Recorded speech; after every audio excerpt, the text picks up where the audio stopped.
Hello दोस्तों, नमस्कार। Entertain Bhojpuri में आपका स्वागत है। हम बात करने वाले हैं खेसारी लाल यादव का न्यू ईयर का गाना आ गया है।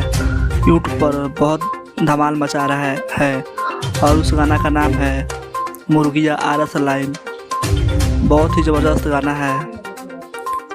धमाका हुई आरा में 2.0 गाना को 3 घंटा में 21 नंबर ट्रेंडिंग पर आ गया है। गाना बहुत ही लाजवाब गाना है। यूट्यूब पर बहुत तेज़ी वायरल हो रहा है और आप लोग भी जाइए सुनिए गाना को। सारे गाना हम भोजपुरी चैनल पर मिल जाएगा आप लोगों को। और इस गाना को गाए हैं खेसारी लाल यादव, शिल्पी राज, और इस गाना को लिखे हैं कृष्णा बेदर्दी जी। वीडियो में नज़र आएंगे खेसारी लाल यादव, पूनम दुबे, और ये वीडियो पूरे देसी लुक में है। आप लोग जाइए सुनिए, देखिए, दुलार कर दीजिए और हमारे चैनल को सब्सक्राइब नहीं किए तो कर लीजिए। ये बहुत नाइंसाफ़ी हो रहा है दोस्तों, प्लीज़ सब्सक्राइब कर लीजिए।